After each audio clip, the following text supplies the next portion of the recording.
That's for another video.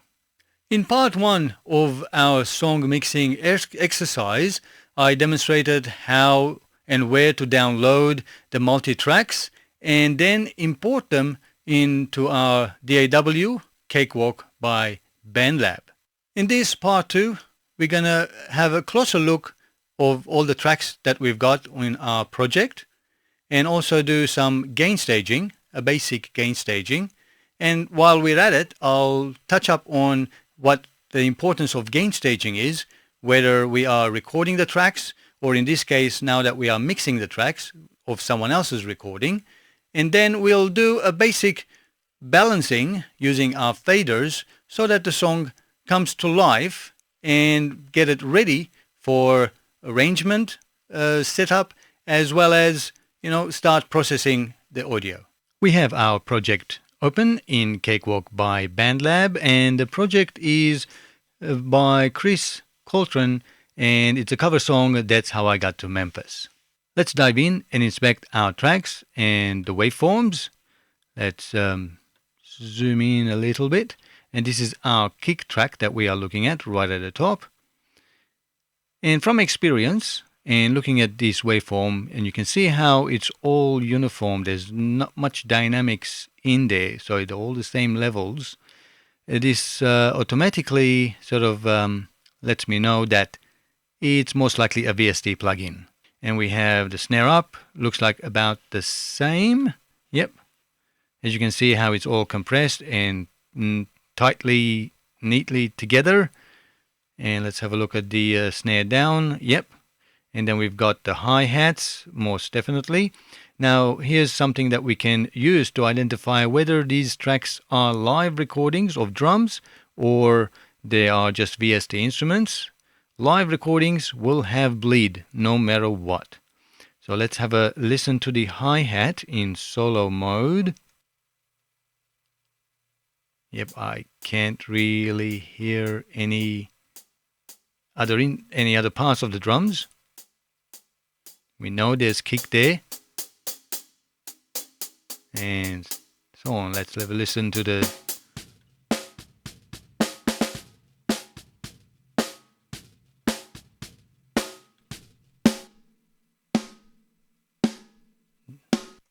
and if it was live, that's a perfect recording, which I don't think so. But regardless, that's one way of you trying to find out whether the recording is a VST instrument or a live recording.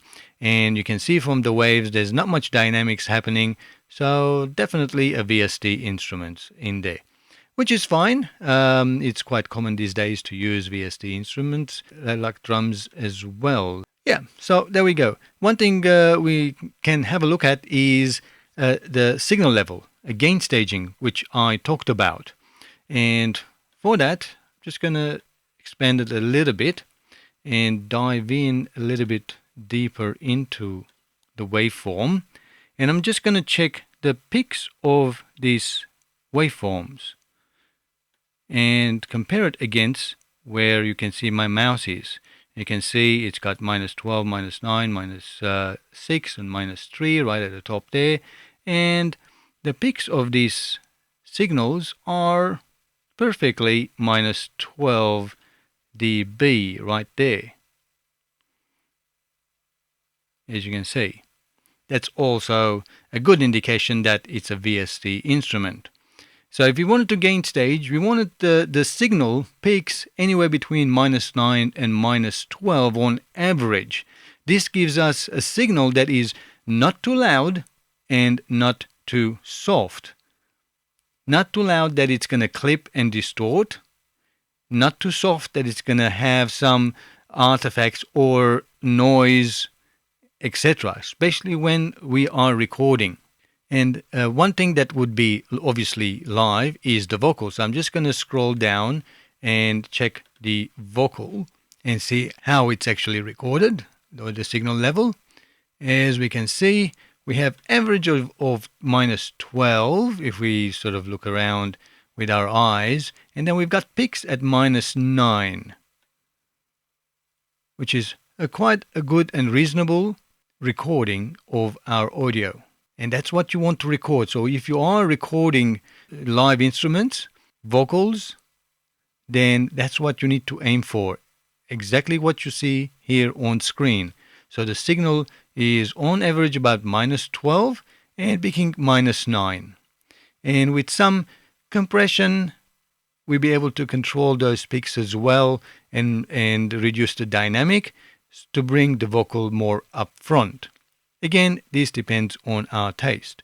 So if you wanted to adjust the gain on this vocal, let's say if it was too low, then in Cakewalk by BandLab, we open up our console and we scroll right at the top and you can see the gain right there. So I'm going to scroll all the way to our lead vocal and we can use this to adjust the gain.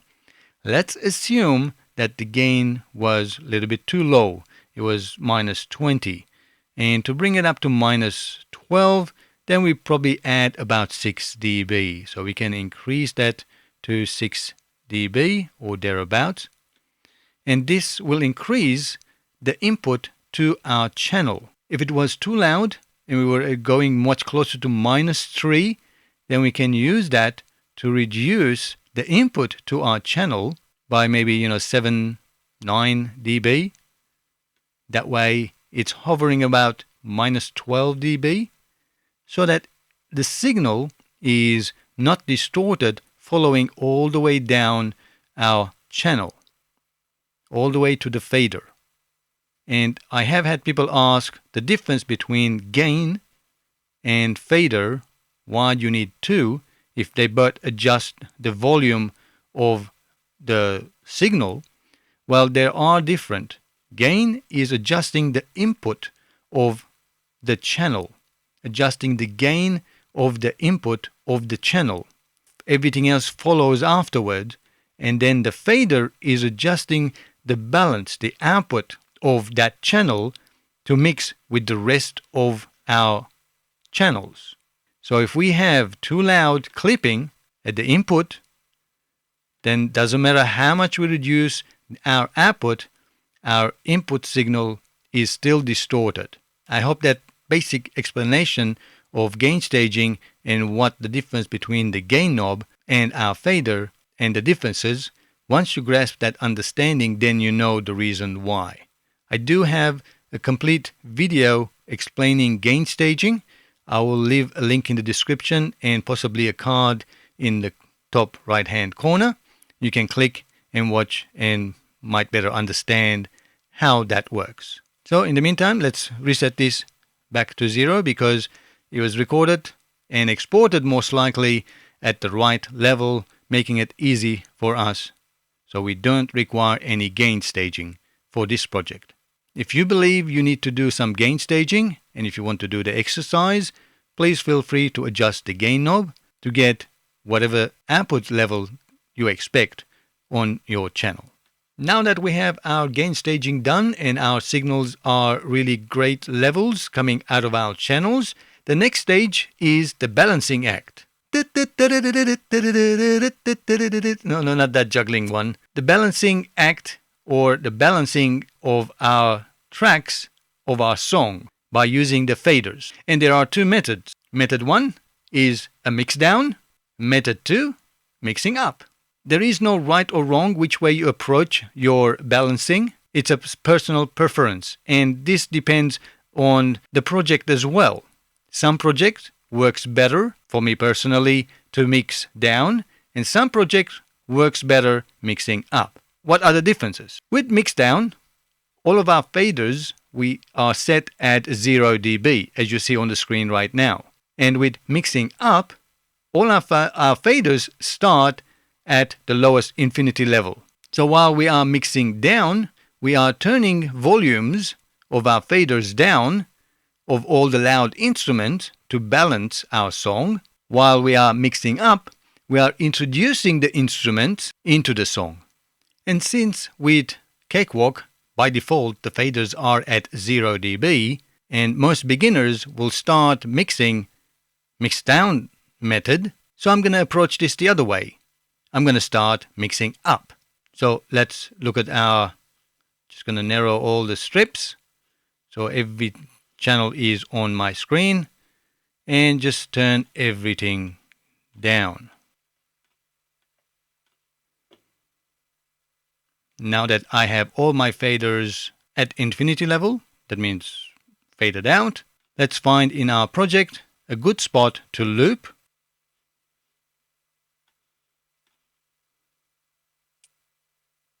Probably from there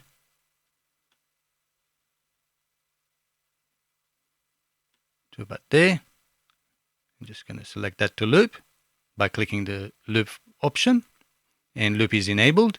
So it's going to loop that section of the song over and over again while we start mixing up.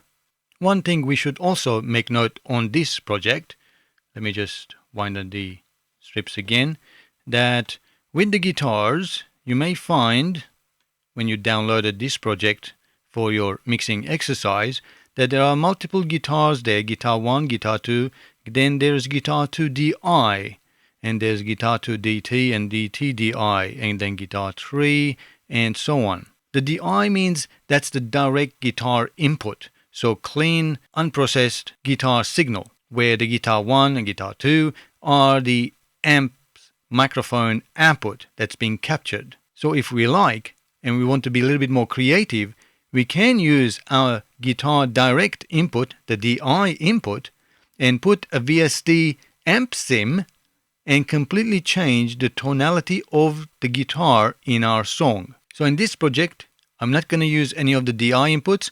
I'm just going to use the captured inputs of the guitars from the amps, and that's how the artist intended for his song to sound. But where do we start? Which channel do we bring up? Well, we need to have a look at the most important element of the song. And this again depends from one song to the next. And the genre of the music and the song can determine where you start. Well, in this song, there are vocals. And for me, personally, vocals are the most important element in the song. So we'll start from there. Again, let's narrow so we can have access to everything. And for that one, I'm just going to click the Alt key and double click and bring it up to 0 dB on our faders. Don't worry about what levels you cannot see at the moment. That's not important because we are mixing. We need to be using our ears and not what the fader level is. Okay, but at least in this case, we're going to start at 0 dB for our vocals. And let's start playing. And then we need to bring the next element. And the next element usually in rock type song are the drums. And then we're going to start bringing the most important part of the drum, the most powerful or most energy of the drum is obviously the kick and then snare. So let's do that exercise. Well, she used to get mad and she'd say she'd go back to Memphis someday. That's how I got to Memphis. That's how I got to Memphis. Well, I haven't eaten a bite or slept in 3 or 4 nights. That's how I got to Memphis. That's how I got to Memphis. I gotta find her and tell her that I love her so. I gotta find her and find out why she had to go. So thank you for your precious time. Forgive me if I start to cry. That's how I got to Memphis. That's how I got to Memphis. So as you can see, we are now mixing up and introducing different parts of our track and different parts of our instruments into the song, balancing against the most important element, in my opinion, in this case, is the vocal, so that we are balancing it. And this is just an initial. We're going to keep doing this balancing act for quite some time until we are, reasonably happy with the mix. And as you can see, there are no plugins. I have not adjusted any EQ or anything because plugins like EQs and compressors or any other effects are enhancements to what's already been recorded.